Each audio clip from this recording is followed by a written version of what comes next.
Hey guys, welcome to the channel. तो guys, बहुत ही इंपॉर्टेंट टॉपिक आपके लिए लेके आई हूँ। भारत में सिख एवं सिख धर्म, ये आपका आधुनिक काल का टॉपिक है। कुछ लोग इसको मध्यकालीन टॉपिक भी मानते हैं। नहीं गाइस, ये आपका आधुनिक काल भारत का टॉपिक है। तो आज जो इस टॉपिक में क्वेश्चंस आने वाले हैं बहुत ही इंपॉर्टेंट है, हर एग्जाम्स में आते हैं।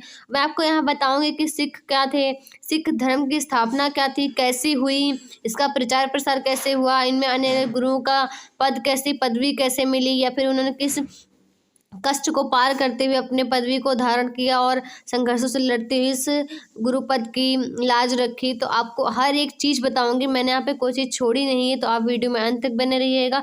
जो लोग पहली बार विजिट करें वो लोग सब्सक्राइब करें, ताकि जो मैंने वीडियोस बनाऊंगी वो आप तक सबसे पहले पहुंच जाएंगे। तो स्टार्ट करते हैं आज के सेशन को, जो कि बहुत ही इंपॉर्टेंट है। तो जो आपका पहला टॉपिक है या पहला गुरु जो थे आपके, वो गुरु नानक देव जी थे, जिनका समय काल 1469 से 1538 ईस्वी रहा है। जन्म स्थान का जो है 15 अप्रैल से 1469 में हुआ, मतलब जन्म जो रहा है वो 15 अप्रैल से 1469 में हुआ, तलवंडी में हुआ था। और तलवंडी का नाम बदलकर ननकाना हो गया था, जो वर्तमान में पाकिस्तान में। गाइस, जैसे क्वेश्चन आता है कि ऐसे गुरु का नाम बताइए जिनका वर्तमान में जन्म स्थान पाकिस्तान में, तो जो उसका उत्तर होता है वो गुरु नानक देव जी होता है। सिख धर्म का स्थापना का जो श्रेय है वो गुरु नानक देव जी को जाता है। गुरु नानक देव जी जो बाबर और हुमायूं के समकालीन थे, जो कि बहुत ही इंपॉर्टेंट पॉइंट बन जाता है आपके लिए। गुरु नानक ने गुरु का लंगर नामक निःशुल्क सहभागी भोजनालय स्थापित किया। 1496 ईस्वी में कार्तिक पूर्णिमा को गुरु नानक देव जी को आध्यात्मिक पुनर्जीवन का आभास हुआ, यानी कार्तिक पूर्णिमा के दिन 1496 ईस्वी में गुरु नानक देव जी को आध्यात्मिक पुनर्जीवन का आभास हुआ था। गुरु नानक देव जी ने संगत और पंगत नामक दो धर्मशाला, यानी कि गाइस संगत और पंगत का मतलब ये होता है, जो संगत होती है वो धर्मशाला होती है, जो पंगत होती है वो लंगर नामक संस्थाओं की स्थापना करी थी। गुरु नानक देव जी की जो मृत्यु है वो करतारपुर में 1538 ईस्वी में हुई थी। तो गाइस, अब आपको समझ में आ गया हो कि गुरु नानक देव जी कौन थे, जन्म स्थान क्या था, सिख धर्म की स्थापना किसने करी थी, और उन्होंने कौन कौन सी जो कि अन्य स्थापनाएं भी करी थी। मैंने आपको इस टॉपिक में सब चीज़ें बताने का प्रयास किया। जो चीज़ें यहाँ पे मैंने लिखी नहीं हुई, मैंने आपको बताई हैं, तो आप उसे नोट कर लीजिएगा। अगर मैं सब लिखती तो वीडियो बहुत बड़ा हो जाता, तो आप सुन लेंगे तो आप सुन कर भी लिख सकते हो। तो आते हैं अगले वाले टॉपिक पे, यानी अगले वाले गुरु पे। तो गाइस, जो अगले वाले गुरु हुए हैं वो गुरु अंगद देव हुए हैं। इनका जो समय काल रहा है 1538 से 1552 ईस्वी तक रहा है। ये गुरु नानक देव जी के शिष्य थे। जन्म जो है उनका 31 मार्च 1504 ईस्वी को पंजाब में हुआ था। और गुरुमुखी लिपि के जो जनक हैं गाइस, जैसे कि जो गुरु हुए हैं उन्होंने किसी न किसी चीज़ की स्थापना करी, किसी न किसी चीज़ के जनक हुए हैं।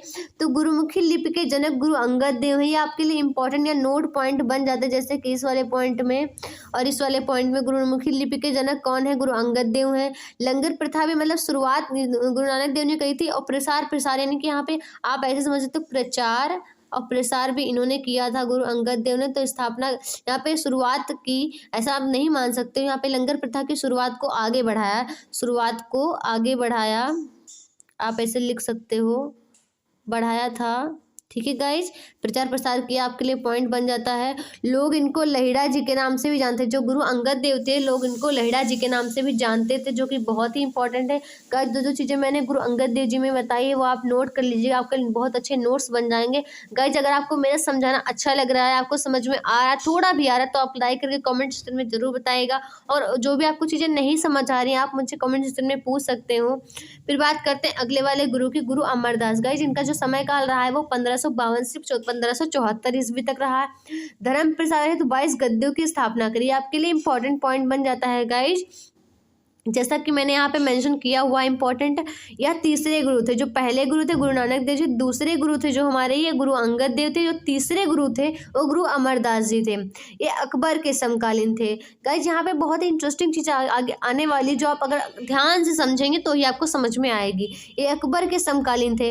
अकबर जो थे, उन्होंने गुरु अमरदास की पुत्री को 500 बीघा जमीन जो है वो दान दी थी। कुछ गाँव भी दान में दिए थे, क्योंकि इनकी पुत्री बहुत ही विद्वान थी। गाइस, एक और चीज जानने वाली आपके लिए होगी कि जो गुरु अमरदास थे, उन्होंने अपनी जो गद्दी वो अपने दामाद को दी थी, यानी कि अपनी पुत्री के पति। और पुत्री कौन थी? बीबी भानी थी, जिनके पति गुरु रामदास थे। तो अब बात करते हैं अगले चौथे गुरु की।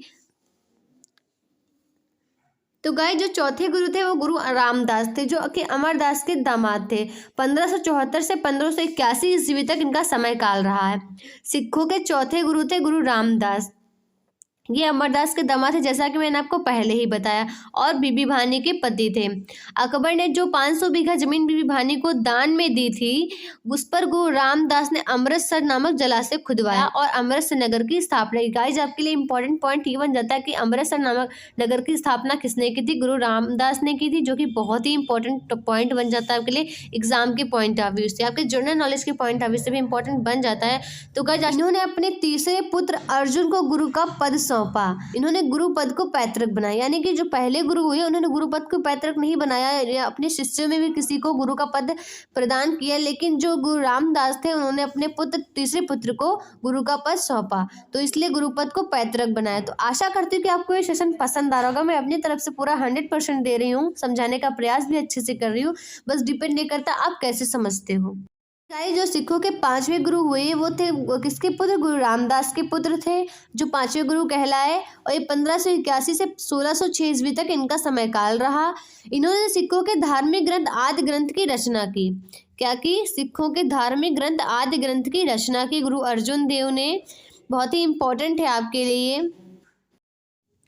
गुरु अर्जुन ने अमृतसर जलाशय के मध्य में हरमंदिर साहब का निर्माण कराया। आप समझ पा रहे हो कि मैं समझाने का क्या प्रयास कर रही हूँ। गुरु अर्जुन ने अमृतसर जलाशय के मध्य में हरमंदिर साहब का निर्माण कराया।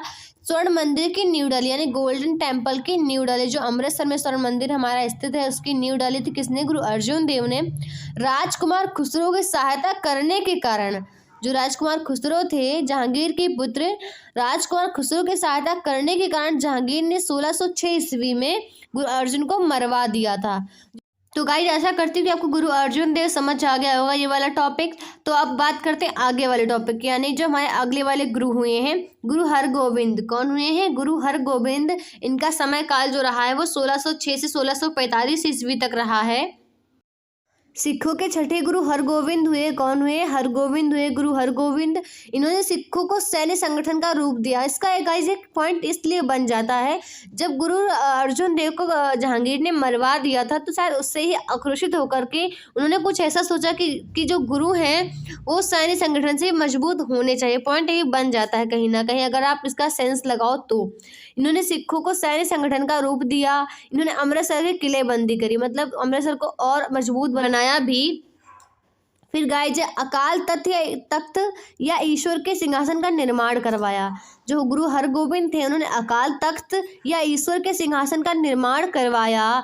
ये 2 तलवार बांधकर गद्दी पर बैठते थे, या मतलब ये अपनी खुद सेफ्टी करते थे। जब से गुरु अर्जुन देव मरवा दिए गए थे, ये 2 तलवार बांधकर गद्दी पर बैठे थे तथा दरबार में नगाड़ा बजाने की व्यवस्था भी इन्होंने करी थी। किसने? गुरु हरगोविंद ने। फिर ये सच्चा पातशाह की पदवी धारण की थी गुरु हरगोविंद ने। तो गाइज, अब समझ पा रहे हो, मैंने पॉइंट टू पॉइंट सारी चीज़ें लिखी हुई हैं। आप स्क्रीनशॉट ले सकते हो, आप इसे लिख सकते हो, आप इसे वीडियो रिकॉर्डिंग कर सकते हो, जैसे आपको ईजी लगता है। आप जितने ज़्यादा लोगों तक शेयर करेंगे उतने लोगों तक ये हर एक नई चीज़ पहुँचेगी। है पुरानी पर बहुत नॉलेजेबल है। तो आशा करती हूँ कि आपको ये गुरु हरगोविंद वाला जो टॉपिक है वो समझ में आया होगा। अब हम आगे बात करते हैं अगले वाले गुरु की। तो गाइस, जो अगले वाले गुरु हमारे हैं गुरु हरराय हैं। कौन है? गुरु हरराय, जिनका समय काल रहा है 1645 से 1661 ईस्वी तक। सिखों के 7वें गुरु हरराय हुए, मतलब जो सिखों के 7वें गुरु हुए हैं वो हरराय हुए हैं। शांति में प्रचार की नीति रखी। गुरु हरराय ने शांति में प्रचार की नीति रखी। इन्होंने दारा सिखों को मिलने आने पर आशीर्वाद दिया। तो ये आपका हो गया गुरु हरराय। आशा करती हूँ कि आपको ये वाला जो पॉइंट्स हैं वो समझ में आ रहे होंगे और आपको आए भी होंगे, आप इसे लिख भी रहे होंगे, मैं आशा करती हूँ, क्योंकि पॉइंट लिखने से आपका रिवीजन प्रैक्टिस सब बन जाएगा। अब बात करते हैं गुरु हरकिशन की। जो गुरु हरकिशन थे ये 8वें गुरु थे और जो इनका समय काल रहा है वो 1661 से 1664 ईस्वी तक रहा है। तो जो गुरु हरकिशन थे इनकी मृत्यु चेचक से हो गई थी, मतलब इनकी मृत्यु बहुत कम समय में हो गई थी जब इन्होंने गद्दी संभाली थी। फिर बात करते हैं, इन्हें दिल्ली जाकर गुरुपद के बारे में औरंगजेब को समझाना पड़ा था। जब शायद औरंगजेब इनके पद को नहीं या गुरुपद को नहीं समझ पा रहा होगा, तभी दिल्ली गए थे और औरंगजेब को इन्होंने समझाया था कि गुरुपद क्या होता है या फिर उसकी क्या महत्वता है। तो अब आशा करती हूँ कि आपको गुरु हरकिशन, गुरु हरराय, जितने भी टॉपिक्स या जितने भी गुरु के बारे में मैंने बताया है आपको समझ में आ गया होगा। तो गाइज अब आपका जो अगला वाला गुरु टॉपिक है वो है गुरु तेग बहादुर। ये फेमस गुरु हुए हैं, प्रसिद्ध गुरुओं में से एक हैं गुरु तेग बहादुर। तो गुरु तेग बहादुर का जो समय काल है वो 1664 से 1675 ईस्वी रहा है। ये सिखों के 9वें गुरु हुए हैं। गाइज जितने भी सिख गुरु हुए मैंने सारे कुछ यहाँ पे मैंने समझाया है। जितने भी हुए जितने भी वही है कि 10 गुरु हुए हैं सिखों के। तो सिखों के 9वें गुरु कौन है? गुरु तेग बहादुर हैं। इस्लाम स्वीकार नहीं करने के कारण औरंगजेब ने इन्हें वर्तमान शीशगंज में गुरुद्वारा के निकट मरवा दिया था। सेंस यहाँ पर ये बता रहा है कि जो औरंगजेब था वो धर्म परिवर्तन के लिए सबको ज़्यादा परेशान कर रहा था या प्रताड़ित कर रहा था, पर उन्होंने गुरु तेग बहादुर ने इस्लाम धर्म स्वीकार नहीं किया था, इसलिए उसने वर्तमान शीशगंज में गुरुद्वारा के निकट इनको गुरु तेग बहादुर को मरवा दिया था। जो औरंगजेब बहुत क्रूर शासक हुआ, इसने स्वयं अपने पिता शाहजहां को जेल में बंद करवा दिया था जहां उनकी मृत्यु हो गई थी। तो ये बहुत ही क्रूर शासक माना गया है। तो गाइज अब बात करते हैं गुरु गोविंद सिंह की। गुरु गोविंद सिंह भी बहुत फेमस गुरुओं में से एक हैं। इनका समय काल रहा है 1675 से 1708 ईस्वी तक। ये हमारे अंतिम गुरु हैं, यानी इन्हें अंतिम गुरु या 10वें नंबर के गुरु भी आप कह सकते हो। इनका जन्म पटना में 1666 ईस्वी में हुआ। मैंने पॉइंट टू पॉइंट लिखा, आप भी साथ में लिखते रहेंगे तो बहुत अच्छी बात है। इन्होंने सिखों के लिए 5 ककार अनिवार्य किए। अगर आप ध्यान दें तो जो सिख होते हैं उनको 5 चीज़ें उनके पास आप जरूर ही पाओगे 100%, अगर वो प्योर सिख है। अर्थात प्रत्येक सिख को केश, आप देखते हैं वो लोग बांधते हैं पगड़ी, तो उनके बाल लंबे होते हैं। कंघा भी उनके पास होता है। कृपाण चाकू टाइप का कृपाण होता है। कच्छा और कड़ा आप उनके हाथ में जरूर ही पाओगे, सिख के हाथ में।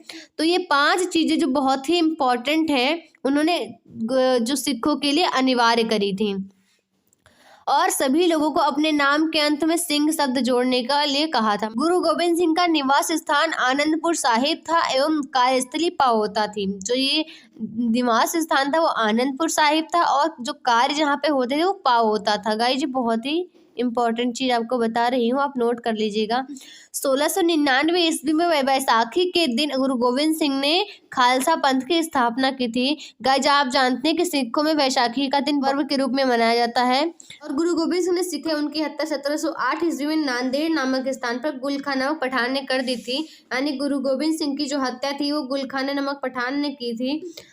तो गाइज, आशा करती हूँ कि आपको वीडियो पसंद आया हो। अगर पसंद आया तो लाइक करके कमेंट सेक्शन में जरूर बताएं और शेयर एंड सब्सक्राइब जरूर करें जिन लोगों ने नहीं किया है। और हमारे वीडियो में बने रहिएगा, मैं अच्छी से अच्छी वीडियो आपके लिए लाती रहूँगी जो बहुत ही आपके लिए इंपॉर्टेंट हो गए हर एक चीज़ के नॉलेज के लिए, एग्जाम के लिए। तो थैंक यू सो मच। जय हिंद, जय भारत। मिलते हैं अगले वीडियो में। तब